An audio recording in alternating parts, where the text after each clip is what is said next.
Students, last class ನಾವು we are discussing about extraction of metal ಮಾತಾಡ್ತಾ ಇದ್ವಿ. ಅದರಲ್ಲಿ ಥರ್ಡ್ ಸ್ಟೇಜಿಗೆ ಬಂದಿದ್ವಿ, extraction of crude. Extraction of ಕ್ರೂಡಲ್ಲಿ ಟೂ ಸ್ಟೇಜಸ್ ಇತ್ತು. ಒಂದು conversion of ore into oxide, ಅದು already we are finished. And second stage is extraction of crude from oxide. ಅಂದರೆ ಎಕ್ಸ್ಟ್ರಾಕ್ಷನ್ ಆಫ್ ಕ್ರೂಡ್ ಫ್ರಮ್ ಆಕ್ಸೈಡಲ್ಲಿ we can follow a 3 stages, 1, 2 and 3. So extraction of crude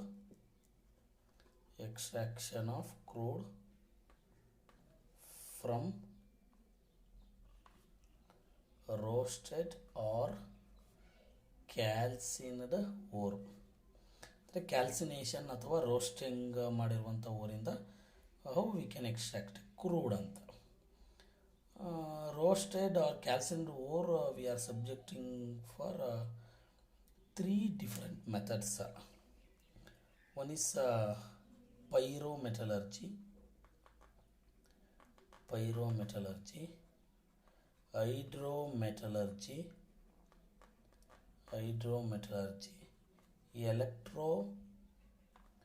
electrometallurgy. So by using these 3 methods we are extracting a crude. This the first one is pyrometallurgy. That is a simple. Pyro means heat. This means we can extract a metal from calcined ore or roasted ore by supplying a heat. That means when calcined ore or roasted ore is heated below to its melting point,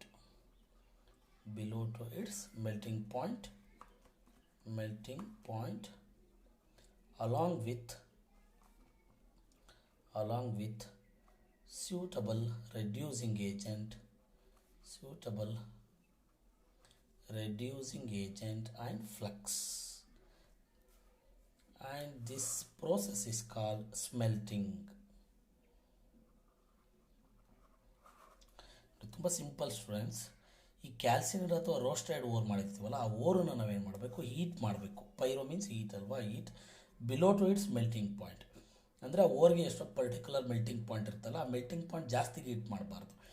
when we heat more than that melting point, that ore will melted. That's why their economy that will be lost. That's right. So we are heated that ore below to its melting point along with a suitable reducing agent. ಒಂದು particular reducing agent ಹಾಕಬೇಕು. ಯಾಕೆ reducing agent ಬೇಕು ಅಂದರೆ, ಈಗ oxide ಅಂದರೆ ಇಲ್ಲಿ that means ಪೈರೋಮೆಟಲರ್ಜಿಲಿ oxide or ಆದರೆ, that for example Fe2O3 ಇರುತ್ತೆ ಅನ್ಕೊಳ್ಳಿ. Fe2O3 removal of oxygen is called reduction. Removal of oxygen is called reduction ಅಂದರೆ suitable, so agent ಬೇಕಲ್ಲಿ. So that's why we are added suitable agent ಬೇಕು ಅಂದರೆ, that is called we add a particular reducing agent. And also ಈಗ ನಾವಲ್ಲಿ ಎಷ್ಟೇ concentration ಮಾಡಿದ್ರು, some of the impurities they are associated. That impurities we are removed. That's why we added a small amount of a flux. ಇದು ತುಂಬ ಚೆನ್ನಾಗಿ ನಿಮಗೆ extraction of iron from by using a blast furnace ಅಂತೀವಲ್ಲ, ಅಲ್ಲಿ ನಿಮಗೆ ಡೀಟೇಲಾಗಿ ಗೊತ್ತಾಗುತ್ತೆ. Example ಬೇಕು ಅಂದರೆ ಎಕ್ಸ್ಟ್ರಾಕ್ಷನ್ ಆಫ್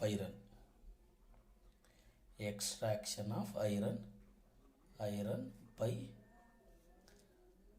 ಬ್ಲಾಸ್ಟ್ ಫರ್ನೆಸ್. ಇದು ಒಂದು ಮೆಥಡು.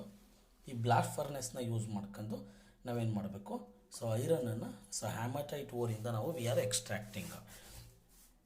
ಸೊ ಈಗ ಅರ್ಥ ಆಯ್ತಾ ಪೈರೋಮೆಟಲರ್ಜಿ ಅಂದರೆ ಕ್ಯಾಲ್ಸಿನೇಟ್ ಅಥವಾ ರೋಸ್ಟೆಡ್ ಓರನ್ನು ವಿ ಆರ್ ಹೀಟೆಡ್, ಆ ಓರನ್ನು ಹೀಟ್ ಮಾಡಬೇಕು ಬಿಲೋ ಟು ಇಟ್ಸ್ ಮೆಲ್ಟಿಂಗ್ ಪಾಯಿಂಟ್ಗೆ ಅಲಾಂಗ್ ವಿತ್ ರೆಡ್ಯೂಸಿಂಗ್ ಏಜೆಂಟ್ ಹಾಕಿ, ಮತ್ತು small amount of flux. Reducing agent ಏನು ಮಾಡ್ತದೆ, ಆಕ್ಸಿಜನ್ ರಿಮೂವ್ ಮಾಡಿಸ್ತದೆ.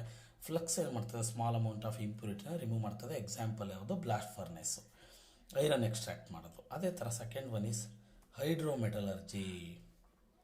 ಹೈಡ್ರೋಮೆಟಲರ್ಜಿ ನೇಮ್ ಹೇಳ್ತಾ ಇದೆ. ಹೈಡ್ರೋ ಮೀನ್ಸ್ ಸಾಲ್ವೆಂಟ್ ಅಂತ, it is not a water. ಹೈಡ್ರೋಮೆಟಲರ್ಜಿ ಅಂದರೆ ಹೈಡ್ರೋ ಮೀನ್ಸ್ ಸಾಲ್ವೆಂಟ್ ಅಂತ ತಿಳ್ಕೊಳ್ಳಿ. ವಾಟರ್ ಅಂತ ಅನಿಸುತ್ತೆ, ಬಟ್ ಆದರೆ ಸಾಲ್ವೆಂಟು.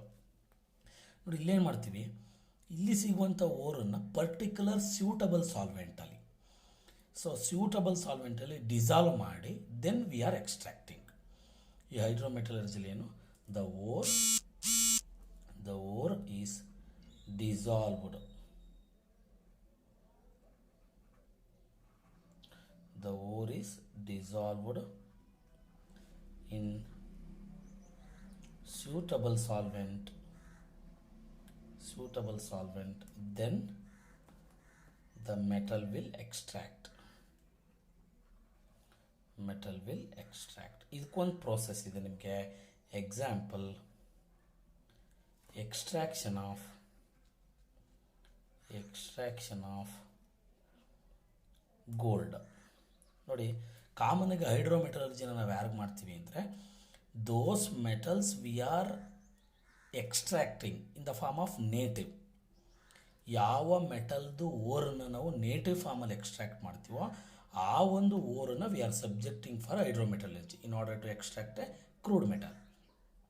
ಯಾವ ಮೆಟಲ್ದು ಓರು ನೇಟಿವ್ ಫಾರ್ಮಲ್ಲಿ ಸಿಗುತ್ತೋ ಆ ಒಂದು ನೇಟಿವ್ ಫಾರ್ಮಲ್ಲಿ ಸಿಗುವಂಥ ಓರೊಂದು ಮೆಟಲ್ನ ಎಕ್ಸ್ಟ್ರಾಕ್ಟ್ ಮಾಡೋಕ್ಕೆ ನಾವೇನು ಮಾಡ್ತೀವಿ, ಹೈಡ್ರೋಮೆಟಲರ್ಜಿ. ಎಕ್ಸಾಂಪಲು ಎಕ್ಸ್ಟ್ರಾಕ್ಷನ್ ಆಫ್ ಗೋಲ್ಡ್ ಅಂತ ಬರುತ್ತೆ. ಇದು ಮ್ಯಾಕ್ ಆರ್ಥರ್ ಸೈನೈಡ್ ಪ್ರೋಸೆಸ್ ಅಂತ ಬರುತ್ತೆ. ಮ್ಯಾಕ್ ಆರ್ಥರ್ ಸೈನೈಡ್ ಪ್ರೋಸೆಸ್ಸಲ್ಲಿ ನಮಗೆ ಡೀಟೇಲಾಗಿ ಗೊತ್ತಾಗುತ್ತೆ ಹೌ ವಿ ಕ್ಯಾನ್ ಎಕ್ಸ್ಟ್ರಾಕ್ಟ್ ಅಂತ. ಅದೇ ಥರ ಎಲೆಕ್ಟ್ರೋಮೆಟಲರ್ಜಿ. ನೋಡಿ, ಎಲೆಕ್ಟ್ರೋಮೆಟಲರ್ಜಿ ಅಂದರೆ ಎಲೆಕ್ಟ್ರೋ ಮೀನ್ಸ್ ಕರೆಂಟ್ ಅಂತ. ಎಲೆಕ್ಟ್ರೋ ಮೀನ್ಸ್ ಕರೆಂಟ್ ಅಂದರೆ ಇಲ್ಲೇನು ಮಾಡ್ತೀವಿ, simple. So the crude metal will extracting by using a ಕರೆಂಟನ್ನು ಯೂಸ್ ಮಾಡ್ಕೊಂಡು ನಾವೇನು ಮಾಡ್ತೀವಿ, ಕ್ರೂಡ್ ಮೆಟಲನ್ನು ಎಕ್ಸ್ಟ್ರಾಕ್ಟ್ ಮಾಡ್ತೀವಿ. ಇದಕ್ಕೂ ಒಂದು ಎಕ್ಸಾಂಪಲ್ ಇದೆ ನಮಗಿಲ್ಲಿ. ಆ ಎಕ್ಸಾಂಪಲ್ ಯಾವುದು ಅಂತಂದರೆ ಎಕ್ಸ್ಟ್ರಾಕ್ಷನ್ ಆಫ್ ಅಲ್ಯೂಮಿನಿಯಂ.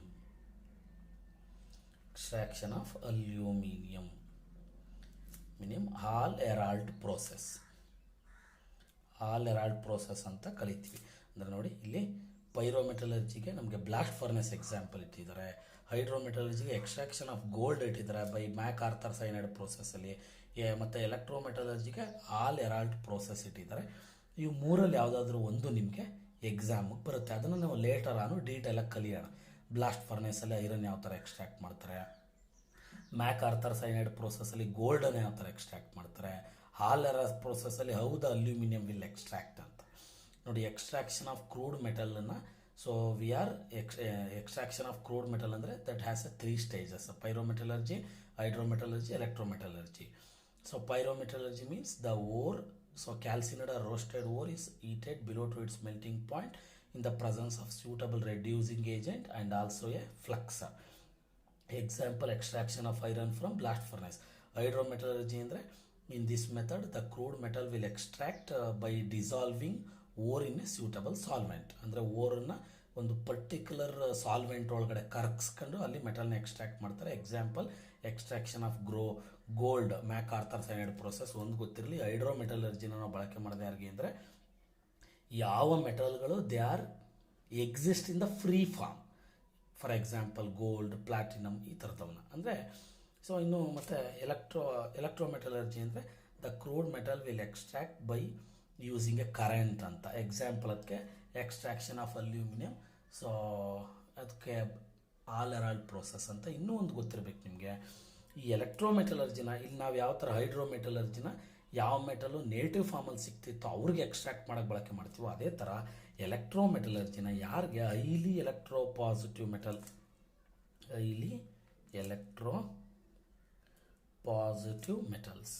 ನೋಡಿ, ಹೈಲಿ ಎಲೆಕ್ಟ್ರೋ ಪಾಸಿಟಿವ್ ಮೆಟಲ್ಸನ್ನು ಎಕ್ಸ್ಟ್ರಾಕ್ಟ್ ಮಾಡೋಕ್ಕೆ ನಾವೇನು ಮಾಡ್ತೀವಿ, ಸೊ ಎಲೆಕ್ಟ್ರೋಮೆಟಲರ್ಜಿ ಯೂಸ್ ಮಾಡ್ತೀವಿ. ಹಾಲ್ ಎರಾಲ್ಡ್ ಪ್ರೋಸೆಸ್ಸು, ಮತ್ತು ಗೋಲ್ಡ್, ಎಕ್ಸ್ಟ್ರಾಕ್ಷನ್ ಆಫ್ ಗೋಲ್ಡು, ಮತ್ತು ಬ್ಲಾಸ್ಟ್ ಫರ್ನೆಸ್, ಇದೆಲ್ಲನೂ ನಾವು ಡೀಟೇಲಾಗಿ ನೆಕ್ಸ್ಟು ಕ್ಲಾಸ್ಗಳಲ್ಲಿ ಕಂಪ್ಲೀಟ್ ಅವು ಮೂರನ್ನು ಡೀಟೇಲಾಗಿ ನೋಡೋಣ. ಈಗ ಅದನ್ನು ಜಸ್ಟ್ ಬ್ರೀಫ್ ಇಂಟ್ರೊಡಕ್ಷನ್ ಅದ್ರ ಬಗ್ಗೆ. ನೆಕ್ಸ್ಟು ಈಗ ಹಾಗಾದರೆ ನೋಡಿ, ಕಾನ್ಸಂಟ್ರೇಷನ್ ಮಾಡಾದ್ಮೇಲೆ ನಾವೇನು ಮಾಡಿದ್ವಿ, ಸೊ ಪ್ಯೂರ್ ಮೆಟಲ್ನ ಎಕ್ಸ್ಟ್ರಾಕ್ಟ್ ಮಾಡಿದ್ವಿ. ಪ್ಯೂರ್ ಮೆಟಲ್ನ ಎಕ್ಸ್ಟ್ರಾಕ್ಟ್ ಮಾಡಾದ್ಮೇಲೆ ನೆಕ್ಸ್ಟ್ ಏನು ಮಾಡ್ತಾಯಿದ್ದೀವಿ, ಕ್ರೂಡ್ ಮೆಟಲ್ನ ಎಕ್ಸ್ಟ್ರಾಕ್ಟ್ ಮಾಡಿದ್ವಿ. ಈಗ ಕ್ರೂಡ್ ಮೆಟಲ್ ಬಂದಿದೆ. ಕ್ರೂಡ್ ಅಂದರೆ that metal has some impurities ಅಂತ. ಇನ್ನೂ ಸ್ವಲ್ಪ ಒಂದು ಕೆಲವೊಂದು ಇಂಪ್ಯೂರಿಟೀಸ್ ಇರುತ್ತೆ. ಹಾಗೆ ನಮಗೆ ಕ್ರೂಡ್ ಬೇರೆ, ಪ್ಯೂರ್ ಮೆಟಲ್ ಬೇಕು. That means that crude metal is subjected to purification. That is a last 4th stage. ಇದು ಮೆಟಲರ್ಜಿ ಫಸ್ಟು ಪೊಲರೈಸೇಷನ್ ಮಾಡ್ತಿದ್ವಿ, then concentration, then extraction of crude, then purification. ನೋಡಿ ಇಲ್ಲಿ ಪ್ಯೂರಿಫಿಕೇಷನ್ ನೋಡಿ ಇಲ್ಲಿ ಪ್ಯೂರಿಫಿಕೇಷನಲ್ಲಿ ಇಲ್ಲಿ ಎಲ್ಲ ಮೆಟಲ್ನು ತಂದು ನಾವು ಒಂದೇ ಮೆಥಡಲ್ಲಿ ಪ್ಯೂರಿಫಿಕೇಷನ್ ಮಾಡ್ಬಿಡೋಕ್ಕಾಗಲ್ಲ. ಇಲ್ಲೂ we have a different varieties of methods. So ಇಲ್ಲಿ ಕೂಡ ಏನಾಗುತ್ತೆ, we have a different varieties of methods. ಅಲ್ಲಿ ಒಂದೊಂದು ಪರ್ಟಿಕ್ಯುಲರ್ ಮೆಟಲನ್ನು ಪರ್ಟಿಕ್ಯುಲರ್ ಟೆಕ್ನಿಕಲ್ಲಿ ಪ್ಯೂರಿಫಿಕೇಷನ್ ಮಾಡ್ಕೊತೀವಿ. ಅದರಲ್ಲಿ ಫಸ್ಟ್ ನಾನು ಲಿಸ್ಟ್ ಮಾಡಿಬಿಡ್ತೀನಿ ಯಾವ್ಯಾವುದು ಅಂತ. ಡಿಸ್ಟಿಲೇಷನ್, ಎಲೆಕ್ಟ್ರೋಲಿಟಿಕ್ ರಿಫೈನಿಂಗ್,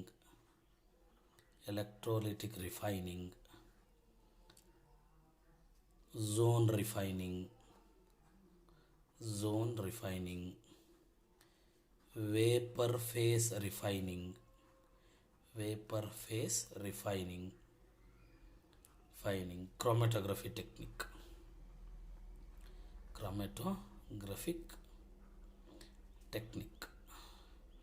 ಇಲ್ಲಿ ಕ್ರೋಮ್ಯಾಟೋಗ್ರಫಿಕ್ ಟೆಕ್ನಿಕಲ್ಲಿ ಯಾವ ಥರ ಸೆಪರೇಷನ್ ಅನ್ನೋದು ನೀವು first PUC some basic concept of organic chemistry ಒಳಗಡೆ ಪ್ಯೂರಿಫಿಕೇಷನ್ ಟೆಕ್ನಿಕ್ ಅಂತ ಕಲ್ತಿದ್ರಿ. ಸೊ ಅದನ್ನಲ್ಲಿ ಮಾತಾಡೋಣ. ಈಗ ಫಸ್ಟ್ ಒನ್ ಅದರಲ್ಲಿ ಮೊದಲು ಬರುತ್ತಾದರೆ distillation.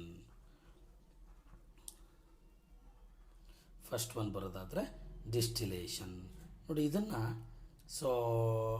This distillation technique is used for which metal have low boiling point metal. Low boiling point metals like zinc, mercury, etc. ನೋಡಿ ಯಾವ ಮೆಟಲ್ಗಳಿಗೆ melting point ತುಂಬ ಕಡಿಮೆ ಇರ್ತದೆ, ಲೋ ಬಾಯ್ಲಿಂಗ್ ಪಾಯಿಂಟ್ ಮೆಟಲ್ಗಳು. ಸೊ ಆ ಥರದವಕ್ಕೆ ನಾವೇನು ಮಾಡ್ತೀವಿ, ಈ ಒಂದು ಡಿಸ್ಟಿಲೇಷನ್ ಅನ್ನೋ ಟೆಕ್ನಿಕ್ನ ಯೂಸ್ ಮಾಡ್ಕೊಂಡು ಪ್ಯೂರಿಫಿಕೇಷನ್ ಮಾಡ್ತೀವಿ. For example zinc and Mercury. Next electrolytic refining.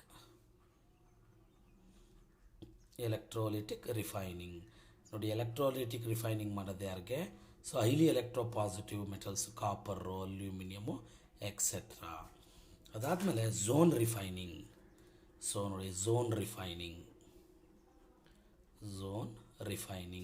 ನೋಡಿ ಝೋನ್ ರಿಫೈನಿಂಗ್ ಮಾಡೋದು ಸೆಮಿಕಂಡಕ್ಟರ್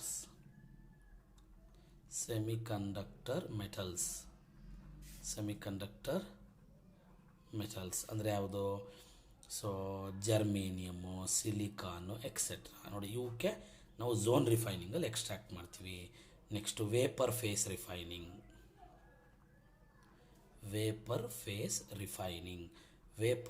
ರಿಫೈನಿಂಗಲ್ಲಿ ಎರಡು ಬರುತ್ತೆ, ಮಾನ್ಸ್ ಪ್ರೋಸೆಸ್ಸು ಮತ್ತು ವ್ಯಾನ್ ಆರ್ಕಲ್ ಮೆಥಡ್ ಅಂತ.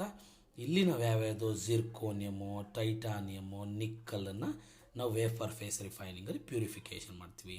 ಇನ್ನು ಕ್ರೋಮ್ಯಾಟೋಗ್ರಫಿಕ್ ಟೆಕ್ನಿಕ್ ಬಗ್ಗೆ ನಿಮಗೆಲ್ಲ ಗೊತ್ತಿದೆ. ಅದನ್ನು ನೀವು as usual chromatographic technique first PUC some basic principles and ಟೆಕ್ನಿಕಲ್ಲಿ ಯಾವ ಥರ ಕಲ್ತಿದ್ರೋ ಸೇಮ್ ಆ್ಯಸ್ ಇಟ್ ಈಸ್ ನೀವು ಇಲ್ಲಿ ಕ್ರೋಮ್ಯಾಟೋಗ್ರಫಿಕ್ ಟೆಕ್ನಿಕ್ನ ಕಲ್ತ್ಕೋಬೇಕು. ನೆಕ್ಸ್ಟ್ ಅದರಲ್ಲಿ ಫಸ್ಟ್ ಒಂದು ಡೀಟೇಲಾಗಿ ನೋಡೋದಾದರೆ ಡಿಸ್ಟಿಲೇಷನ್. ಈಗ ಆಲ್ರೆಡಿ ನಿಮಗೆ ಗೊತ್ತಾಗಿದೆ. ಡಿಸ್ಟಿಲೇಷನನ್ನು ನಾವು ಯಾರಿಗೆ ಮಾಡೋದು ಅಂದರೆ those metal which have a low boiling point. ಈಗ ಒಂದು ಫರ್ನೇಸ್ ಇರ್ತದೆ, for example heating furnace. Simple ಇಲ್ಲಿ ಮೆಟಲೆಲ್ಲ ಹಾಕ್ಬಿಟ್ಟು ಈಟಿಂಗ್ ಫರ್ನೇಸಲ್ಲಿ ಹೀಟ್ ಮಾಡ್ತೀವಿ. ಆಗೇನಾಗುತ್ತೆ, ನಮ್ಮ ಮೆಟಲ್ಗೆ ಲೋ ಬಾಯ್ಲಿಂಗ್ ಪಾಯಿಂಟ್ ಇದೆಯಲ್ಲ, ಮೆಲ್ಟಿಂಗ್ ಪಾಯಿಂಟು, ಅದು ಫಸ್ಟು ಲಿಕ್ವಿಫೈಗೆ ಹೊರಟೋಗುತ್ತೆ. ಆಗ ಇಂಪ್ಯೂರಿಟೀಸ್ ಎಲ್ಲ ಇಲ್ಲೇ ಉಳ್ಕೊಳ್ಳುತ್ತೆ. ಮತ್ತೊಂದು ಎಲೆಕ್ಟ್ರೋಲಿಟಿಕ್ ರಿಫೈನಿಂಗ್. ನೋಡಿ ಎಲೆಕ್ಟ್ರೋಲಿಟಿಕ್ ರಿಫೈನಿಂಗಲ್ಲಿ ಏನು ಮಾಡ್ತಾರೆ, ತುಂಬ ಸಿಂಪಲ್ ಟೆಕ್ನಿಕ್. ಒಂದು ಐರನ್ ಟ್ಯಾಂಕನ್ನು ತಗೊಳ್ತಾರೆ, ಪ್ಯೂರಿಫಿಕೇಷನ್ ಯಾವ ಥರ ಮಾಡ್ತಾರೆ ಅಂತ. ಇಂಪ್ಯೂರ್ ಮೆಟಲ್ ಇರ್ತದಲ್ಲ, ಅಂದರೆ ಕ್ರೂಡ್ ಮೆಟಲ್ಲು, ಆ ಕ್ರೂಡ್ ಮೆಟಲನ್ನು ಆ್ಯನೋಡ್ ಮಾಡ್ಕೋತಾರೆ. Crude metal is made as anode. Already ಅದಕ್ಕೆ ಈಗ ಫಾರ್ ಎಕ್ಸಾಂಪಲ್ ನಾನು ಇಲ್ಲಿ ಎಕ್ಸಾಂಪಲನ್ನು ಯಾರು ತಗೋತಾ ಇದ್ದೀನಿ, ಎಕ್ಸಾಂಪಲ್ ಮೀನ್ಸ್ ಕಾಪರ್ನ ಕನ್ಸಿಡರ್ ಮಾಡ್ಕೊತಿದ್ದೀನಿ. ಈಗೇನು ಮಾಡಬೇಕು, ಕಾಪರ್ನ ಒಂದು ರಾಡ್ ಮಾಡ್ಕೋಬೇಕು. ಆ ಕಾಪರ್ದು ರಾಡ್ ಮಾಡ್ಕೊಂಡು ಅದನ್ನು ಆ್ಯನೋಡ್ ಮಾಡ್ಕೋಬೇಕು. ಈ ಕಾಪರ್ ರಾಡು ಇಂಪ್ಯೂರು. ಅದೇ ಥರ ಈಗ ಆಲ್ರೆಡಿ ನಮ್ಮ ಹತ್ರ ಒಂದು ಪ್ಯೂರ್ ಕಾಪರ್ ಇರ್ತದೆ. ಆ ಪ್ಯೂರ್ ಕಾಪರ್ನು ಕೂಡ ಒಂದು ರಾಡ್ ಮಾಡ್ಕೊಂಡು we make N rod. That rod is consider as A cathode. ಈಗ ಎರಡನ್ನೂ ಕೂಡ ಒಂದು ಬ್ಯಾಟ್ರಿಗೆ ಕನೆಕ್ಟ್ ಮಾಡಬೇಕು. ಇಲ್ಲಿಗೊಂದು ಎಲೆಕ್ಟ್ರೋಲೈಟ್ ಹಾಕ್ಬೇಕು, ಯಾಕೆಂದರೆ ಕರೆಂಟು ಕಂಡಕ್ಟ್ ಆಗಬೇಕಲ್ವಾ. ಕರೆಂಟು ಕಂಡಕ್ಟ್ ಆಗೋಕ್ಕೆ ಅದರದೇ ಆದಂಥ ಎಲೆಕ್ಟ್ರೋಲೈಟ್ ಬೇಕು, that is A copper sulphate. ಅದು ಒಂದು electrolyte that conduct electricity. Electrolyte how that conduct electricity, ಇದೆಲ್ಲ ಎಲೆಕ್ಟ್ರೋಕೆಮಿಸ್ಟ್ರಿ ಅನ್ನೋ ಚಾಪ್ಟ್ರಲ್ಲಿ ಡೀಟೇಲಾಗಿ ಗೊತ್ತಾಗುತ್ತೆ ನಿಮಗೆ. ತುಂಬ ಸಿಂಪಲ್. ಬ್ಯಾಟ್ರಿನ ಆನ್ ಮಾಡಬೇಕು. ಬ್ಯಾಟ್ರಿನ ಆನ್ ಮಾಡಿದಾಗ ಆ್ಯನೋಡ್ ಹತ್ರ ನಮ್ಮ ಕಾಪರು ಅಟ್ ಆ್ಯನೋಡ್ ನೋಡಿ, ಅಟ್ ಆ್ಯನೋಡ್ ಹತ್ರ copper it is involved in oxidation Cu2++ 2 electron. ನೋಡಿ, ಯಾವಾಗ ಈ ಕಾಪರ್ ಆಕ್ಸಿಡೇಷನ್ ಆಗಿ Cu2+ ಆಯಿತು, ಕಾಪರ್ ಅಯಾನ್ಸ್ ಆಯಿತು, ಕಾಪರ್ ಅಯಾನ್ಸ್ ಎಲ್ಲ ಏನಾಗುತ್ತೆ ಎಲೆಕ್ಟ್ರೋಲೈಟ್ ಮುಖಾಂತರ ಎಲೆಕ್ಟ್ರೋಲೈಟಲ್ಲಿ ಡಿಸಾಲ್ವ್ ಆಗಿ then they are settle at a cathode. Next ಏನಾಗುತ್ತೆ, ಬಂದು ಕ್ಯಾಥೋಡ್ ಮೇಲೆ ಡೆಪಾಸಿಟ್ ಆಗುತ್ತೆ. Cathode that is a cathode ಅಂದರೆ ಅಲ್ಲಾಗುವಂಥದ್ದು. ನೋಡಿ, ಆ್ಯನೋಡ್ ಹತ್ರ ಆಕ್ಸಿಡೇಷನ್ ಆಗಿತ್ತು, ಆ್ಯನೋಡ್ ಹತ್ರ ಆಕ್ಸಿಡೇಷನ್, ಕ್ಯಾಥೋಡ್ ಹತ್ರ ರಿಡಕ್ಷನ್. ಆ ಬಂದು ಡೆಪಾಸಿಟ್ ಆಗುವಂಥ ಮೆಟಲ್ಲು 2 ಎಲೆಕ್ಟ್ರಾನ್ ಆಕ್ಸೆಪ್ಟ್ ಮಾಡ್ಕೊಂಡು Cu. ಹಾಗಾದರೆ ಲೇಟರ್ ಆನ್ ನೀವು ಅಬ್ಸರ್ವ್ ಮಾಡಿದ್ರೆ ಈ ಮೆಟಲ್ ಈ ಮೆಟಲಲ್ಲಿರೋ ಪ್ಯೂರ್ ಕಾಪರೆಲ್ಲ ಆಕ್ಸಿಡೇಷನ್ ಆಗಿ ಇಲ್ಲಿ ಕೂತ್ಕೊಬಿಡ್ತದೆ. ನೋಡಿ, ಯಾವಾಗ ಇಲ್ಲಿರೋ ಕಾಪರೆಲ್ಲ ಕರಗೋಗಿ ಇಲ್ಲಿ ಕೂತ್ಕೊಬಿಡುತ್ತೋ later on that years down ಅಂದರೆ ಎಲ್ಲ ಕರಗೋಗ್ಬಿಡ್ತದೆ. ಈ ರಾಡ್ ಸಣ್ಣ ಆಗಿಬಿಡ್ತದೆ. ಈ ರಾಡು ಸ್ವೆಲ್ ಅಪ್. ಅದೇ ನೀವು ಆಫ್ಟರ್ ಪ್ರೋಸೆಸ್ ನೋಡಿದ್ರೆ ನೋಡಿ, ಆ ರಾಡು ಹಿಂಗೆ ಸಣ್ಣದಾಗ್ಬಿಟ್ಟಿರ್ತದೆ ಹಿಂಗೆ. ಅದೇ ಮತ್ತೊಂದು ರಾಡ್ ಏನಾಗಿರ್ತದೆ, ಹಿಂಗೆ ಊದ್ಕೊಬಿಟ್ಟಿರ್ತದೆ ಹಿಂಗೆ. ಇದು ಆ್ಯನೋಡು, ಇದು ಕ್ಯಾಥೋಡು. ಯಾಕೆ ಇದು ಸ್ವೆಲ್ ಆಯಿತು ಅಂತಂದರೆ ಇಲ್ಲಿ ಕಾಪರೆಲ್ಲ ಬಂದು ಇಲ್ಲಿಗೆ ಡೆಪಾಸಿಟ್ ಆಯ್ತಲ್ಲ, ಹಾಗಾಗಿ ಸ್ವೆಲ್ಲಪ್ ಆಯಿತು. ಇಲ್ಲಿ ಕಾಪರೆಲ್ಲ ಟಿಯರ್ಸ್ ಆಯ್ತಲ್ಲ, ಇದು ಸ್ಮಾಲ್ ಆಯಿತು. ಹಾಗಾದರೆ ಇಲ್ಲಿ ಇದರಲ್ಲಿ ಇತ್ತಲ್ಲ ಇಂಪ್ಯೂರಿಟಿ ಕರಗಬೇಕಾದಾಗ ಇಂಪ್ಯೂರಿಟಿ ಎಲ್ಲ ಬಂದಿಲ್ಲಿ ಸೆಟ್ಲ್ ಆಗುತ್ತೆ ಕೆಳಗಡೆಗೆ, ಇಂಪ್ಯೂರಿಟಿಗಳು. ಇದನ್ನೇ ನಾವೇನಂತ ಕರಿತೀವಿ, ಆ್ಯನೋಡ್ ಮಡ್ ಅಂತ ಹೇಳ್ತೀವಿ. ಇದನ್ನು ಆ್ಯನೋಡ್ ಮಡ್. ನೋಡಿ, ಈ ಆ್ಯನೋಡ್ ಮಡ್ ಯಾಕೆ ಹೋಗಿ ಕ್ಯಾಥೋಡ್ ಮೇಲೆ ಡೆಪಾಸಿಟ್ ಆಗ್ಬೋದಿತ್ತಲ್ವ.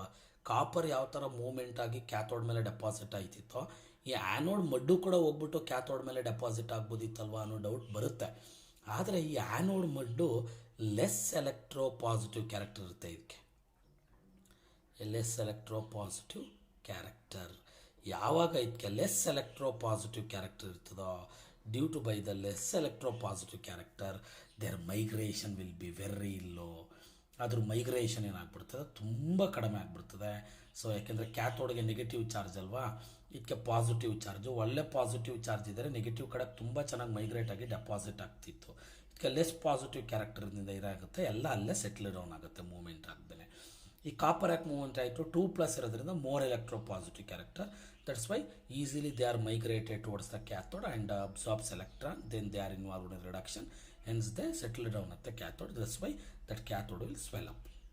ನೋಡಿ, ಅದರ ಏನಾಯಿತು, ಇಲ್ಲಿದ್ದು ಕಾಪರ್ ಎಲ್ಲ ಬಂದು ಇಲ್ಲಿ ಸೆಟ್ಲ್ ಆಯಿತು ಅಂದರೆ ಪ್ಯೂರಿಫಿಕೇಷನ್ ಆಗಲಿಲ್ವಾ. ನೋಡಿ, ಇಂಪ್ಯೂರಿಟಿ ಎಲ್ಲ ಬಂದು ಕೆಳಗಡೆ ಸೆಟ್ಲ್ ಆಗಲಿಲ್ವಾ. That's why it is a simple method for the purification. Electrolytic refining ಆಯಿತು. Next vapour phase refining. Vapour phase refining. ನೋಡಿ, ವೇಪರ್ ಫೇಸ್ ರಿಫೈನಿಂಗಲ್ಲಿ ಒಂದು ಮಾನ್ಸ್ ಪ್ರೋಸೆಸ್ ಮತ್ತೊಂದು ವ್ಯಾನ್ ಆರ್ಕೆಲ್ ಮೆಥಡ್. ಎರಡು ಇದರಲ್ಲಿ ಒಂದು ಮಾನ್ಸ್ ಪ್ರೋಸೆಸ್ಸು ಮತ್ತೊಂದು ವ್ಯಾನ್ ಆರ್ಕೆಲ್ ಮೆಥಡ್ ಅಂತ 2 ಪ್ರೋಸೆಸ್ಗಳನ್ನ ನೋಡ್ತೀವಿ. ಸೊ ಅದರಲ್ಲಿ ನಿಮಗೆ ಗೊತ್ತಿರಬೇಕು, ಮಾನ್ಸ್ ಪ್ರೋಸೆಸ್ಗೆ ನಾವು ಸಬ್ಜೆಕ್ಟ್ ಮಾಡೋದು ಯಾವುದನ್ನು, ನಿಕ್ಕಲನ್ನು. ವ್ಯಾನ್ ಆರ್ಕೆಲ್ ಮೆಥಡಲ್ಲಿ ಯಾರನ್ನು, ಜಿರ್ಕೋನಿಯಮ್ನು ಮಾಡ್ಬೋದು ನೀವು ಬೇಕಾದರೆ, ಸೊ ಟೈಟಾನಿಯಮ್ನು ಮಾಡ್ಬೋದು ನೀವು ಬೇಕಾದರೆ, ಆಯಿತಾ. Zirconium or titanium. So how the nickel will purify in Mond's ಪ್ರೋಸೆಸ್ಸಲ್ಲಿ ನಿಕ್ಕಲ್ನ ಯಾವ ಥರ ಪ್ಯೂರಿಫಿಕೇಷನ್ ಮಾಡ್ತಾರೆ, ಇಟ್ಸ್ ಅ ವೆರಿ ಸಿಂಪಲ್. ಈಗ ಈ ನಿಕ್ಕಲ್ ಇದೆ, ಈ ನಿಕ್ಕಲ್ ಕ್ರೂಡ್ ಅಂದರೆ ಈ ನಿಕ್ಕಲ್ ಕ್ರೂಡ್ ಜೊತೆಲಿ ಏನಾಗಿರ್ತದೆ, ಇನ್ನು ಬೇರೆ ಬೇರೆ impurity, non metallic impurity. So ಯಾವ್ಯಾವುದು non metallic impurity, volatile impurity ಎಲ್ಲ ಅಸೋಸಿಯೇಟ್ ಆಗಿರ್ತದಲ್ಲ. ಫಸ್ಟ್ ಏನು ಮಾಡ್ತಾರೆ, ಈ ನಿಕ್ಕಲ್ಗೆ ಸೊ ಕಾರ್ಬನ್ ಮಾನಾಕ್ಸೈಡ್ನ ಪಾಸ್ ಮಾಡ್ತಾರೆ ಈಟ್ ಮಾಡ್ಕೊಂಡು. ಆಗ ಕಾರ್ಬನ್ ಮಾನಾಕ್ಸೈಡು ನಿಕ್ಕಲ್ ಜೊತೆಲಿ ಕಂಬೈನ್ ಆಗಿ ಏನಾಗುತ್ತೆ, ನಿಕ್ಕಲ್ ಟೆಟ್ರಾ ಕಾರ್ಬನಿಲ್ಲ ಕನ್ವರ್ಟ್ ಆಗುತ್ತೆ. ಈ ನಿಕ್ಕಲ್ ಟೆಟ್ರಾ ಕಾರ್ಬನಿಲು ವೋಲಟೈಲ್ ಅಂದರೆ ಆವಿಯಾಗುವಂಥದ್ದು. ನೋಡಿ, ಇಲ್ಲೇನಾಗಿತ್ತು, ನಿಕ್ಕಲ್ಲು ಬೇರೆ ಇಂಪ್ಯೂರಿಟಿ ಜೊತೆಲಿ ಅಸೋಸಿಯೇಟ್ ಆಗಿತ್ತು. ಕಾರ್ಬನ್ ಮಾನಾಕ್ಸೈಡ್ ಬಂದ ತಕ್ಷಣ ನಿಕ್ಕಲ್ ಜೊತೆಲಿ ಕಂಬೈನ್ ಆಗಿ ನಿಕ್ಕಲ್ ಟೆಟ್ರಾ ಕಾರ್ಬನಿಲ್ ಆಯಿತು. Nickel tetracarbonate is a volatile. Volatile ಅಂದರೆ ದಟ್ ವಿಲ್ ಎವಾಪರೇಟ್. ಈ ನಿಕ್ಕಲ್ ಟೆಟ್ರಾಕಾರ್ಬೊನಿಲ್ ಫುಲ್ ಎವಾಪರೇಟ್ ಆಗಿಬಿಡ್ತದೆ. So left behind the impurity ಎಲ್ಲ ಅಲ್ಲೇ ಉಳ್ಕೊಳ್ಳುತ್ತೆ. ಇಂಪ್ಯೂರಿಟಿ ಅಲ್ಲೇ ಉಳ್ಕೊಂಡು ಈ ವೋಲಟೈಲ್ ಕಾಂಪೌಂಡು ಆವಿ ಆಗುತ್ತೆ, ಎವಾಪರೇಟ್ ಆಗುತ್ತಲ್ವ. ಆ ಎವಾಪರೇಟೆಡ್ ಕಾಂಪೌಂಡನ್ನ ಕಲೆಕ್ಟ್ ಮಾಡ್ಕೊಂಡು ಮತ್ತೆ ಇದನ್ನು ಏನು ಮಾಡ್ತಾರೆ, so again little bit heating. ಈ ವೋಲಟೈಲ್ ಆಗಿರುವಂಥ ಎವಾಪರೇಟೆಡ್ ಕಾಂಪೌಂಡ್ ಅನ್ಸ್ಟೇಬಲ್ ಆಗಿರೋದ್ರಿಂದ ಸ್ವಲ್ಪ ಹೀಟ್ ಮಾಡ್ತಾರೆ. ಎಗೈನ್ ವಾಪಸ್ ನಮಗೇನು ಕೊಡ್ತದೆ, ನಿಕ್ಕಲ್ ಮತ್ತು ಕಾರ್ಬನ್ ಮಾನಾಕ್ಸೈಡ್. ನೋಡಿದ್ರೆ ಈಗೇನಾಯಿತು, ಪ್ಯೂರ್ ನಿಕ್ಕಲ್ ಬಂತು. ನೋಡಿ ಈ ನಿಕ್ಕಲ್ ಯಾವುದು, ನಿಕ್ಕಲ್ ಪ್ಲಸ್ ಇಂಪ್ಯೂರಿಟಿ. ಸೊ ನೋಡಿ ಈ ನಿಕ್ಕಲ್ ಯಾವುದು, ಓನ್ಲಿ ಪ್ಯೂರ್ ನಿಕ್ಕಲ್. ಇಂಪ್ಯೂರಿಟೀಸ್ ಎಲ್ಲ ಇಲ್ಲೇ ಲೆಫ್ಟ್ ಆಗಿ, ಸೊ ಕಾರ್ಬನ್ ನಿಕ್ಕಲ್ ಟೆಟ್ರಾಕಾರ್ಬನಲ್ಲಿ ಎವಾಪರೇಟ್ ಆಗಿತ್ತು. ಸೇಮ್ ಆ್ಯಸ್ ಇಟ್ ಇಸ್ ಜಿರ್ಕೋನಿಯಮ್ಗೆ ಅಯೋಡಿನ್ ಪಾಸ್ ಮಾಡ್ತಾರೆ. ಅಯೋಡಿನ್ ಪಾಸ್ ಹೀಟ್ ಮಾಡ್ತಾರೆ. ಅಗೇನ್ ಜಿರ್ಕೋನಿಯಮ್ ಟೆಟ್ರಾ ಅಯೋಡೈಡ್ ಆಗಿ ಕನ್ವರ್ಟ್ ಆಗುತ್ತೆ. ಜಿರ್ಕೋನಿಯಮ್ ಟೆಟ್ರಾ ಅಯೋಡೈಡು ಕೂಡ ಏನಾಯ್ತದೆ, ವೋಲಟೈಲ್ ಅಂದರೆ ಆವಿ ಆಗಬೇಕಲ್ವ. ಆವಿ ಆಗಬೇಕಾದಾಗ ಇಂಪ್ಯೂರಿಟಿ ಎಲ್ಲ ಅಲ್ಲೇ ಉಳಿಸ್ಬಿಡ್ತಾನೆ, ಆವಿ ಆಗಬೇಕು ಎಲ್ಲ ಅಲ್ಲೇ ಬೆಳೆಸ್ಬಿಟ್ಟು ಆವಿ ಆಗುತ್ತೆ, ವೋಲಟೈಲ್ ಆಗುತ್ತೆ. ಆ ವೋಲಟೈಲ್ನ ಕಲೆಕ್ಟ್ ಮಾಡ್ಕೊಂಡು ಇದು ಅನ್ಸ್ಟೇಬಲ್, ಮತ್ತು ಸ್ವಲ್ಪ ಹೀಟ್ ಮಾಡ್ತಾರೆ. ವಾಪಸ್ಸು reback reaction, so reback process ಆಗಿ ಜಿರ್ಕೋನಿಯಮ್ ಪ್ಲಸ್ ಅಯೋಡಿನ್ ಕೊಡುತ್ತೆ. ನೋಡಿ ಇಲ್ಲಿ ಇದು zirconium plus impurity, only pure zirconium. Again as it is titanium plus iodine that subjected to heating titanium tetraiodide that gives rise to titanium plus iodine. ನೋಡಿ ಇಲ್ಲೇನಾಗಿತ್ತು, impure titanium, ಇಲ್ಲೇನಾಯಿತು pure titanium. So impurity ಎಲ್ಲ ಇಲ್ಲಿ volatile ಆಗಬೇಕಾದಾಗ so ಉಳ್ಕೊಳ್ಳುತ್ತೆ, ಅದನ್ನು remove ಮಾಡಾಕ್ತಾರೆ. ಈ volatile ಕಾಂಪೌಂಡ್ನ collect ಮಾಡ್ಕೊಂಡು ಮತ್ತೆ ಅದನ್ನೇನು ಮಾಡ್ತಾರೆ, ಹೀಟ್ ಮಾಡಿ. ಸೊ ನಾವೇನು ಮಾಡ್ತೀವಿ ಅದನ್ನು, ಸೊ ಅದು ಡಿಕಾಂಪೋಸಿಷನ್ ಆಗಿ ನಮಗೆ ಸೊ ಪ್ಯೂರ್ ಜಿರ್ಕೋನಿಯಮು ಟೈಟಾನಿಯಮ್ಗೆ ಕೊಡುತ್ತೆ. ನೋಡಿದ್ರಾ. ಸೊ ಈಗ ಯಾವ್ಯಾವುದಾಯಿತು, ಡಿಸ್ಟಿಲೇಷನು, ಲೋ ಬಾಯ್ಲಿಂಗ್ ಪಾಯಿಂಟ್ ಮೆಟಲು, ಅದನ್ನೊಂದು ಸರ್ಕಲ್ ಮೇಲೆ ಹೀಟ್ ಮಾಡಿದಾಗ ಏನಾಗುತ್ತೆ, ಬೇಗ ಮೆಲ್ಟ್ ಆಗಿ ಹೊರಟೋಗುತ್ತೆ, ಇಂಪ್ಯೂರಿಟಿ ಎಲ್ಲ ಅಲ್ಲೇ ಉಳ್ಕೊಳ್ಳುತ್ತೆ. ಎಲೆಕ್ಟ್ರೋಲಿಟಿಕ್ ರಿಫೈನಿಂಗಲ್ಲಿ ಅದು ಕರೆಂಟನ್ನು ಕೊಡೋದ್ರಿಂದ ಪ್ಯೂರ್ ಕಾಪರ್ ಎಲ್ಲ ಟಿಯರ್ ಸ್ಟೋನ್ ಆಗಿ ಹೋಗಿ ಆ್ಯನೋಡ್ ಮೇಲೆ ಡೆಪಾಸಿಟ್ ಆಗುತ್ತೆ. ಒಂದು ಇಂಪ್ಯೂರಿಟಿ ಎಲ್ಲ ಕೆಳಗಡೆ ಸೆಟ್ಲ್ ಆಗುತ್ತೆ, ಅದನ್ನು ಆ್ಯನೋಡ್ ಮಡ್ ಅಂತ ಕರಿತೀವಿ. ಮತ್ತೊಂದು ವೇಪರ್ ಫೇಸ್ ರಿಫೈನಿಂಗಲ್ಲಿ ಮಾನ್ಸ್ ಪ್ರೋಸೆಸ್, ಮಾನ್ಸ್ ಪ್ರೋಸೆಸ್ಸಲ್ಲಿ ನಿಕ್ಕಲ್ನ ಪ್ಯೂರಿಫೈ ಮಾಡಿದ್ರೆ, ವ್ಯಾನ್ ಆರ್ಕಲ್ ಮೆಥಡಲ್ಲಿ ಜಿರ್ಕೋನಿಯಮ್ ಮತ್ತು ಟೈಟಾನಿಯಮ್ನ ಮಾಡ್ತೀವಿ. ನಿಕ್ಕಲ್ ಯಾವ ಥರ, ನಿಕ್ಕಲ್ನ ಕಾರ್ಬನ್ ಮಾನಾಕ್ಸೈಡ್ ಜೊತೆ ರಿಯಾಕ್ಟ್ ಮಾಡೋದ್ರಿಂದ nickel that is changes into nickel tetracarbonyl. Impurity react ಆಗಲ್ಲ ಕಾರ್ಬನ್ ಮಾನಾಕ್ಸೈಡ್ ಜೊತೆ. ಆಗ ನಿಕ್ಕಲ್ ಟೆಟ್ರಾಕಾರ್ಬೊನಿಲ್ ವೋಲಟೈಲ್ ಕಾಂಪೌಂಡ್ ಅಲ್ವಾ, that will evaporated left behind the impurity. So ಆ ಎವಾಪರೇಟ್ ಆದಂಥ ಕಾಂಪೌಂಡ್ನ ವಿ ಆರ್ ಕಲೆಕ್ಟಿಂಗ್, ಇಂಪ್ಯೂರಿಟಿ ಬೇರೆ ಆಗೋಯ್ತು ಈಗ. So that ಎವಾಪರೇಟೆಡ್ compound is unstable. Again that unstable evaporated compound is subjected to heating, ಮತ್ತು ಅದನ್ನು heating subject ಮಾಡೋದು. Then that is involved in decomposition produces a so reback of nickel, same as it is zirconium. Carbon monoxide ಬದಲು iodine, ಇಲ್ಲೂ ಅಷ್ಟೇ nickel tetra iodine volatile compound, ಮತ್ತೆ ಅದನ್ನು heat ಮಾಡೋದ್ರಿಂದ decompose ಆಗಿ ನಮಗೆ ಜಿರ್ಕೋನಿಯಂ ಕೊಡ್ತದೆ. The last is zone refining process. Zone refining simple. Zone ರಿಫೈನಿಂಗಲ್ಲಿ ನಾವು ಸೆಮಿಕಂಡಕ್ಟರ್ ಎಲಿಮೆಂಟ್ ಅಂದರೆ ಯಾವುದು, ಸೊ ಸಿಲಿಕಾನು, ಜರ್ಮೇನಿಯಮು ಇಂಥವನ್ನ ನಾವೇನು ಮಾಡ್ಬೋದು, ಪ್ಯೂರಿಫಿಕೇಷನ್ ಮಾಡ್ಬೋದು. ಇಲ್ಲಿ ಯಾವ ಒಂದು ಸೆಮಿಕಂಡಕ್ಟರ್ ಎಲಿಮೆಂಟ್ನ ನೀವು 100% ಪ್ಯೂರಿಫಿಕೇಷನ್ ಬೇಕಾದರೂ ಮಾಡ್ಬೋದು. ಆ ಒಂದು ಪ್ಯೂರ್ ಸೆಮಿಕಂಡಕ್ಟರ್ ಮೆಟಲನ್ನು ನೀವೇನು ಮಾಡ್ಕೊಳ್ಳಿ, ರಾಡ್ ಫಾರ್ಮಿಗೆ ಕನ್ವರ್ಟ್ ಮಾಡ್ಕೋಬೇಕು. ನೋಡಿ ಈ ಥರ ಒಂದು ರಾಡ್ ಫಾರ್ಮಿಗೆ ಕನ್ವರ್ಟ್ ಮಾಡ್ಕೊಂಡು ಈ ರಾಡ್ ಫಾರ್ಮನ್ನು ಒಂದು ಸರ್ಕ್ಯುಲರ್ ಹೀಟ್ರಿಗೆ ಫಿಟ್ ಮಾಡಬೇಕು. ನೋಡಿ ಈಗ ಸರ್ಕ್ಯುಲರ್ ಹೀಟ್ರನ್ನ ಫಿಟ್ ಮಾಡ್ಕೊಂಡು, ಇದ್ರಲ್ಲಿ ತುಂಬ ಹೀಟ್ ಬರ್ತಾ ಇರುತ್ತೆ, ಎಲೆಕ್ಟ್ರಿಕಲ್ ಸರ್ಕ್ಯುಲರ್ ಇದು. ನೋಡಿ ಯಾವಾಗ ಈ ಸರ್ಕ್ಯುಲರ್ ಇಲ್ಲಿ ಫಿಟ್ ಮಾಡುವ ಕರೆಂಟ್ ಪಾಸ್ ಆಗ್ತಾ ಇರ್ತದಲ್ವಾ, ಈ ಪಾರ್ಟು ಸಾಫ್ಟ್ ಆಗುತ್ತೆ, ಆಯಿತಾ. ಸೊ ಒಂದು ಪ್ರಿನ್ಸಿಪಲ್ ಗೊತ್ತಿರಲಿ ನಿಮಗೆ, ಈ ಝೋನ್ ರಿಫೈನಿಂಗಲ್ಲಿ impurity more soluble in molten form. Impurity soluble in molten form. Molten ಅಂದರೆ ಕಡೆ ಸಾಲಿಡು ಅಲ್ಲ, ಈ ಕಡೆ ಲಿಕ್ವಿಡು ಅಲ್ಲ. ನೋಡಿ ಈಗ ಇಲ್ಲಿದೆ ಇಂಪ್ಯೂರಿಟಿ, ಇಲ್ಲೊಂದು ಸರ್ಕುಲರ್ ಹಾಕಿದ್ದೀವಲ್ವ, ಇಲ್ಲಿ ಸೊ ಸಾಲಿಡ್ ಆಗಿದ್ದಂಥ ಮೆಟಲ್ ಎಲ್ಲ ಮೋಲ್ಟನ್ ಆಯ್ತು ಇಲ್ಲಿ ಹೀಟ್ ಕೊಟ್ಟಾಗ. ಈ ಮೋಲ್ಟನಲ್ಲಿ ತುಂಬ ಚೆನ್ನಾಗಿ ಇಂಪ್ಯೂರಿಟಿ ಕರಗಿರ್ತದೆ. ಈ ಒಂದು ಸರ್ಕುಲರ್ನ ಸ್ವಲ್ಪ ಮುಂದಕ್ಕೆ ಕಳ್ಸೋಣ. ಯಾವಾಗ ಸರ್ಕುಲರ್, ಫಾರ್ ಎಕ್ಸಾಂಪಲ್ ಆ ಸರ್ಕುಲರ್ ಇಲ್ಲಿಗೆ ಶಿಫ್ಟ್ ಆಯಿತು ಅಂತ ಇಟ್ಕೊಳ್ಳೋಣ, ಇಲ್ಲಿದೆ ಈಗ ಸರ್ಕುಲರ್. ಆಗ ಸರ್ಕುಲರ್ ಇಲ್ಲಿದೆ ಅಂದರೆ ಇಲ್ಲಿ ಮೋಲ್ಟನ್ ಆಯಿತು, ಇದು ಸಾಲಿಡ್ ಆಗೋಯ್ತು. ಯಾಕೆಂದರೆ ಸರ್ಕುಲರ್ ಮೂವ್ ಆದಮೇಲೆ ಇದು ಕಬ್ಬಣ, ನೀವು ನೋಡಿದ್ರಲ್ಲ, ಕಬ್ಬಣ ಕಾಯಿ ಸ್ವಲ್ಪ ಹೊತ್ತು ಹೋದ್ಮೇಲೆ ಅದು ಸಾಲಿಡ್ ಆಗಿಬಿಡಲ್ವಾ. ಹಾಗೆ ಈ ಸರ್ಕುಲರ್ ಇಲ್ಲಿಗೆ ಮೂವ್ ಮಾಡಿದೆ ಅಲ್ವಾ, ಹಾಗೇನಾಯಿತು ನೋಡಿ. ಸರ್ಕುಲರ್ ಮೂವ್ ಮಾಡ್ಕೊ ಬರಬೇಕಾದಾಗ ಈ ವಯ ಹಿಂಗೇ ಮೂವ್ ಮಾಡಬೇಕಲ್ವ, ಆಗೇನಾಗುತ್ತೆ, ಸರ್ಕುಲರ್ ಯಾವ್ಯಾವ ಜಾಗದಲ್ಲಿ ಮೂವ್ ಆಗುತ್ತೋ ಎಲ್ಲ ಜಾಗನೂ ಏನಾಗಿರ್ತದೆ ಆಟೋಮ್ಯಾಟಿಕಲಿ ಸೊ ಹೀಟ್ ಆಗ್ತಾ ಇರುತ್ತೆ, ಮೋಲ್ಟನ್ ಆಗ್ತಾ ಇರುತ್ತೆ. ಆ ಮೋಲ್ಟನು ನಿಮ್ಗೆ ಗೊತ್ತಿರಲಿ, ಮೋಲ್ಟನಲ್ಲಿ ಇಂಪ್ಯೂರಿಟಿ ಮೋರ್ ಸಾಲಿಬಲ್. ಈ ಸರ್ಕ್ಯುಲರ್ ಮೂವ್ ಆದಂಗೆ ಮೋಲ್ಟನ್ ಫಾರ್ಮ್ ಕನ್ವರ್ಟ್ ಆಗ್ತಾ ಆಗ್ತಾ ಆಗ್ತಾ ಏನಾಗುತ್ತೆ, ಇಂಪ್ಯೂರಿಟಿ ಎಲ್ಲ ಮೋಲ್ಟನ್ ಫಾರ್ಮಲ್ಲಿ ಕರ್ಕೊಬರುತ್ತೆ.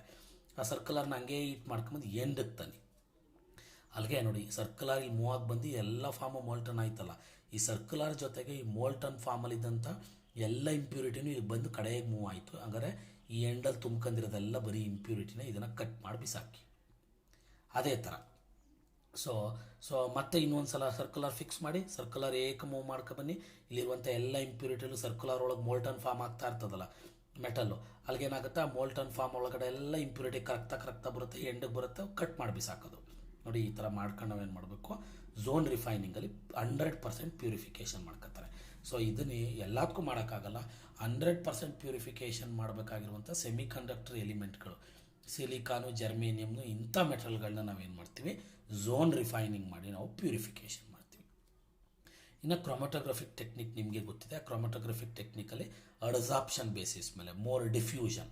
ಸೊ ಸಣ್ಣದಾಗಿರೋರು ಮೋರ್ ಡಿಫ್ಯೂಸ್ ಆಗ್ತಾರೆ, ದಪ್ಪ ಮಾಲಿಕ್ಯುಲರು ಲೆಸ್ ಡಿಫ್ಯೂಸ್ ಆಗ್ತಾರೆ. ಆಗ ಬೇರೆ ಬೇರೆ, ಸೊ ಆ ಸಣ್ಣದಾಗಿರೋ ಮಾಲಿಕ್ಯುಲೇ ಬೇರೆ ಕಡೆ ಸೆಟ್ಲ್ ಆಗಿರುತ್ತೆ, ದೊಡ್ಡದಾಗಿರೋ ಮಾಲಿಕ್ಯುಲೇ ಬೇರೆ ಸೆಟ್ಲ್ ಆಗಿರುತ್ತೆ.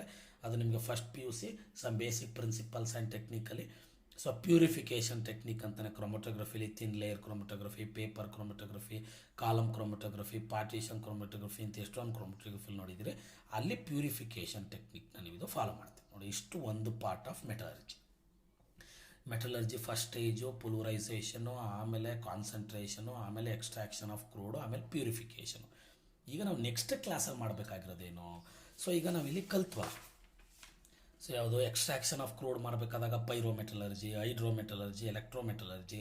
ನಾವು ನೆಕ್ಸ್ಟ್ ಕ್ಲಾಸಲ್ಲಿ ಏನು ಮಾಡಬೇಕು, ಈಗ ಪೈರೋಮೆಟಲರ್ಜಿ ಅಂದರೆ ನಾವು ಕಲ್ತ್ವಿ ಏನಂತ, ಸೊ ಆ ಕ್ಯಾಲ್ಸಿನಡ್ ರೋಸ್ಟ್ ಮಾಡಿರುವಂಥ ಊರಲ್ಲಿ ಮೆಟಲ್ನ ಎಕ್ಸ್ಟ್ರಾಕ್ಟ್ ಮಾಡಬೇಕು. ಏನು ಮಾಡ್ಕೊಂಡು ಬಿಲೋ ಟು ಇಟ್ ಮೆಲ್ಸಿಂಗ್ ಪಾಯಿಂಟ್ಗೆ ಹೀಟ್ ಮಾಡ್ಕೊಂಡು, ಮತ್ತು ರೆಡ್ಯೂಸಿಂಗ್ ಏಜೆಂಟು ಫ್ಲಕ್ಸ್ ಹಾಕಿ ಹೀಟ್ ಮಾಡಿ ಕ್ರೂಡ್ ಮೆಟಲ್ ತೆಗಿಬೇಕು. ಯಾವ ಥರ ತೆಗಿಬೇಕು, ಅದಕ್ಕೊಂದು ಎಕ್ಸಾಂಪಲು ಬ್ಲಾಸ್ಟ್ ಫರ್ನೆಸ್. ಅದನ್ನು ಡೀಟೈಲಾಗಿ ನೋಡಬೇಕು. ಹೈಡ್ರೋಮೆಟಲರ್ಜಿ, ಮೆಟಲ್ನ ಸೂಟಬಲ್ ಸಾಲ್ವೆಂಟಲ್ಲಿ ಡಿಸಾಲ್ವ್ ಮಾಡ್ಕೊಂಡು ಮೆಟಲ್ ಎಕ್ಸ್ಟ್ರಾಕ್ಟ್ ಮಾಡಬೇಕು ಅಂತ ಹೇಳಿದ್ವಲ್ಲ, ಸೊ ಅದಕ್ಕೊಂದು example extraction of gold, MacArthur cyanide process, ಅದನ್ನು ಡೀಟೇಲಾಗಿ ನೋಡಬೇಕು. ಎಲೆಕ್ಟ್ರೋಮೆಟಲರ್ಜಿಲಿ ಏನು ಹೈಲಿ ಎಲೆಕ್ಟ್ರೋ ಪಾಸಿಟಿವ್ ಮೆಟಲ್ಗಳನ್ನ ಕರೆಂಟ್ ಕೊಟ್ಟು ಹೊರಗಡೆ ತೆಗಿತಿದ್ದು ಯಾರು, ಆಲ್ ಪ್ರೋಸೆಸ್. ಅದನ್ನು ಡೀಟೇಲಾಗಿ ನೆಕ್ಸ್ಟ್ ಕ್ಲಾಸಲ್ಲಿ ನೋಡಿದ್ರೆ, ಸೊ ಆ ನೆಕ್ಸ್ಟ್ ಕ್ಲಾಸಲ್ಲಿ ಒಂದು ಸಣ್ಣ ಕಾನ್ಸೆಪ್ಟ್ ಬರುತ್ತೆ, ರೆಡ್ಯೂಸಿಂಗ್ ಏಜೆಂಟ್ ಸೆಲೆಕ್ಷನು, ಎಲಿಂಗ್ಯಾನ್ಸ್ ಡಯಾಗ್ರಾಮ್ ಅಂತ. ಅದನ್ನು ಒಂದು ಸಿಂಪಲಾಗಿ ಎಲಿಂಗ್ಯಾನ್ಸ್ ಡಯಾಗ್ರಾಮ್ ಬಗ್ಗೆ ಮಾತಾಡಿ, ಆಮೇಲೆ ಯಾವ ಥರ ಈ 3 ಪ್ರೋಸೆಸ್ಗಳನ್ನ ನೆಕ್ಸ್ಟ್ ಕ್ಲಾಸಲ್ಲಿ ಇದ್ರ ಬಗ್ಗೆ ಡೀಟೇಲಾಗಿ ಮುಗಿಸೋಣ. ಸೊ ಇವತ್ತಿನ ಕ್ಲಾಸಲ್ಲಿ ನೀಟಾಗಿ ಇದೆಲ್ಲ ಒಂದು ವೀಡಿಯೋ ಒಂದ್ಸಲ ಕೇಳಿಸ್ಕೊಂಡು, ಆಮೇಲೆ ನೋಟ್ಸ್ ಎಲ್ಲನೂ ಒಂದ್ಸಲ ಡೀಟೇಲಾಗಿ ಓದಿ, ಆಮೇಲೆ ಇದೆಲ್ಲನೂ ಒಂದು ಬಾರಿ ನೀಟಾಗಿ ಬರೆದು ನಮ್ಮ ಇಂಡಿವಿಜುವಲ್ ನಂಬರ್ಗೆ ನೀವೇನು ಮಾಡಬೇಕು, ಹೋಮ್ ವರ್ಕನ್ನು ಕಳಿಸ್ಕೊಡ್ಬೇಕು. ಓಕೆನಾ? Okay, thank you.